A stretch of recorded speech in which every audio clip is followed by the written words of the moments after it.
Gnosticism and Gnosis, an introduction by Dr. R.A.Gilbert, read by the author sitting in a comfortable armchair next to a log fire in the library of Kempsford Manor, Gloucestershire, on Saturday the 8th of December 2012. We begin with the question, what is Gnosticism? Gnosticism is an invented word for a faith, for want of a better noun, that bedevilled the early Christian church with which it coexisted. Its various forms faded away in the declining Roman Empire, and it was effectively ignored until the 18th century, when historians of Christianity took up serious study of the milieu in which the early church had developed. Outside this limited circle of scholars, knowledge of and interest in Gnosticism was minimal, and remained so until the discovery of a Gnostic library in 1945. As translations of the books it contained began to appear, public curiosity was piqued, and a fascination with these extraordinary texts rapidly grew. Gnosticism, however much misinterpreted, and to whatever degree misunderstood, improbably became fashionable. Today it is also ubiquitous.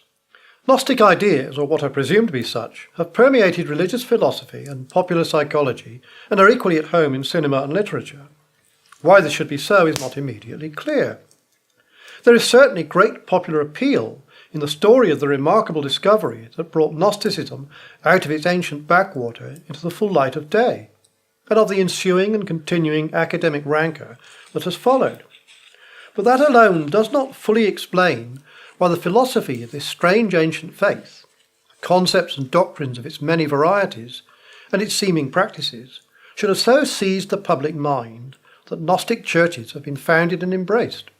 Nor does it explain why eminent writers, artists and psychologists have identified themselves as Gnostics and espoused the spiritual knowledge, the Gnosis, that supposedly lies at the heart of this newly revived system of beliefs.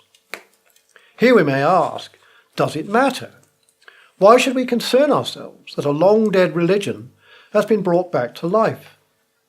These are legitimate questions, for Gnosticism is, and was in its own day, a minority pursuit. So is there any real need to seek an explanation for its revival? I believe that there is. For if we can discover just why and how this improbable revival has come about, and if we can understand just what it is in Gnosticism that fuels its contemporary appeal, then we can better understand the origin and nature of our spiritual impulses. I also believe that such a quest is necessary if we are to identify what needs to be done in order to restore accessible, appropriate and desirable forms of spirituality to demoralized and failing institutional churches. Arriving at conclusions to all of these issues will not be a sufficient step to attain this restoration, but it will be a significant and, I believe, a necessary one.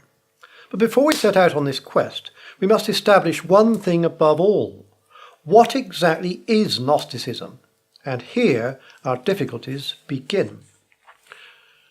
The term Gnostics, gnostikoi in Greek, was first applied, with approval, in early Christian communities to Christians who sought for gnosis, or the knowledge of insight, which was perceived, in the words of Clement of Alexandria, as a kind of perfection of man as man, harmonious and consistent with itself and with the divine world, being completed, both as to the disposition and the manner of life and speech, by the science of divine things. It had, Clement maintained, been handed down by tradition according to the grace of God. And it is only those possessed of the true gnosis who deserve the name of Gnostics. For, he wrote, the Gnostic alone, having grown old in the study of the actual scriptures, guards the orthodox doctrine of the apostles and the church, and lives a life of perfect rectitude in accordance with the gospel, being aided by the Lord to discover the proofs he is in search of, both from the law and the prophets. For the life of the Gnostic, as it seems to me, is nothing else than deeds and words agreeable to the tradition of the Lord. In this sense, the Gnostic and his gnosis were wholly orthodox.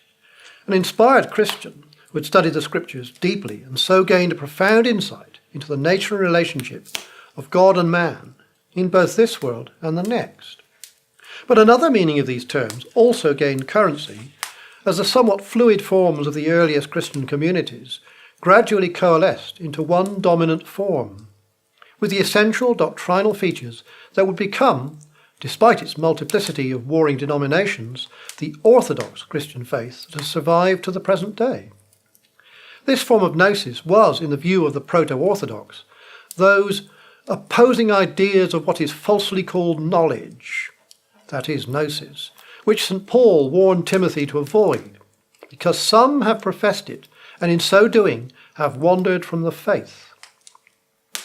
The various forms of this false gnosis provided the foundations on which Gnostic schools of thought built their systematic presentations of doctrine and practice, in opposition to the orthodox varieties of Christianity that were evolving and establishing themselves at the same time. But it was a vibrant orthodox faith that proved to hold the greater appeal to the spirit of the age, that eventually became the official religion of the Roman Empire, and that succeeded while the Gnostic schools failed. Why this should have been so is still a debated issue, as is the question of the current enthusiasm for Gnostic beliefs. But before we consider it, we must establish our definition of Gnosticism and distinguish its doctrinal content from that of Orthodox Christianity. From the beginning, and even more so at the present day, definers of the term Gnosticism have tended to follow the approach of Humpty Dumpty, who told Alice that, when I use a word, it means exactly what I choose it to mean, neither more nor less. It also serves as one of his portmanteau words, for it is a notoriously imprecise term, a container for a large and shifting population of ideas, beliefs, attitudes, and ways of being, varying according to the preconceptions and agendas of its many and various definers. The first to use the word was the English philosopher and theologian Henry More, who in 1669 applied it in a pejorative sense to condemn Roman Catholicism as a heresy. It is, he wrote, the old Gnosticism writ large. Thus the whole range of beliefs of the different schools of Gnostics were gathered together and presented as one systematic heresy, one religion, separate and distinct from the Christian faith. And this has coloured, or rather bedevilled, subsequent perceptions of Gnosticism, as students of early church history and doctrine have tried to squeeze all Gnostics into a single restricted category. It was never an easy fit, and since the middle of the 20th century, this restricted usage of a distinct religion defined by its dualist beliefs has begun to fall apart. The weakness of such restriction was recognised much earlier by George Salmon, one of the more careful of church historians and theologians of the late 19th century. He recognised that defining Gnosticism was a point on which writers are not agreed. While he used the word in a rather narrow sense, he admitted that this was a debatable issue. Gnosticism not being a word which has in its own nature a definite meaning. He added that there is no difficulty in naming common characteristics of the sects commonly called Gnostic, though perhaps none of them is distinctive enough to be made the basis of a logical definition. This led him to the cautious conclusion that we come very close to a definition if we make the criterion of Gnosticism to be the establishment of a dualism between spirit and matter, and springing out of this, the doctrine that the world was created by some power different from the supreme God. Yet we might not be able to establish that this characteristic belongs to every sect which we count as Gnostic. Other scholars tended to follow this point of view, often with less reservation, but changing views on the understanding of biblical texts and the discovery of a Gnostic library in 1945 led to reappraisals of both Gnosticism and early Christianity. Gnosticism especially seemed to require radical reinterpretation and for specific boundaries to be set as to its meaning. Attempts to do this, however, have never been wholly successful, as even the more comprehensible parts of the following tortuous working hypothesis of 1966 make clear. The Gnosticism of the 2nd century sects involves a coherent series of characteristics that can be summarized in the idea of a divine spark in man, deriving from the divine realm, fallen into this world of fate, birth and death, and needing to be awakened by the divine counterpart of the self in order to be finally reintegrated, Not every gnosis is Gnosticism, but only that which involves in this perspective the idea of the divine consubstantiality of the spark that is in need of being awakened and reintegrated.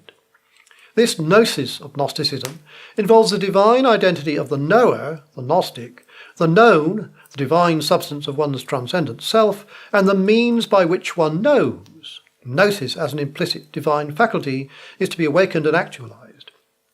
This gnosis is a revelation tradition of a different type from the biblical and Islamic revelation tradition. Subsequent definitions and descriptions of Gnosticism by scholars in this field have aimed at greater clarity and attempted to be more succinct, although none has been universally accepted.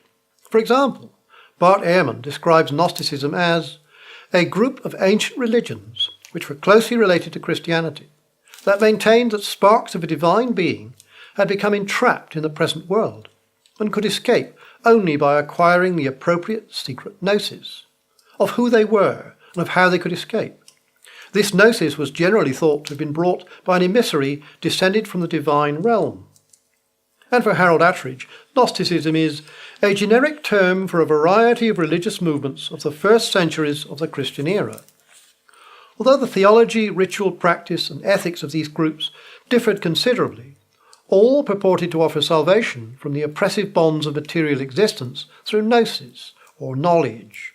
Such knowledge was diverse, although it regularly dealt with the intimate relationship of the self to the transcendent source of all being, and this knowledge was often conveyed by a revealer figure. Definitions such as these are, however, often criticized for being too limited. The two above both emphasize the association of Gnosticism with Christianity, a relationship disputed by others. Thus, Karen King states that Gnosticism has mistakenly come to be thought of as a distinctive Christian heresy, or even as a religion in its own right, and libraries are replete with books describing its central beliefs, discussing its origins, and considering its history. She also argues, in answering the question, why is it so hard to define Gnosticism, that the problem lies in a rhetorical term having been confused with a historical entity. There was and is no such thing as Gnosticism, if we mean by that some kind of ancient religious entity with a single origin and a distinct set of characteristics. Gnosticism is rather a term invented in the early modern period to aid in defining the boundaries of normative Christianity. King is not alone in rejecting narrow boundaries for Gnosticism.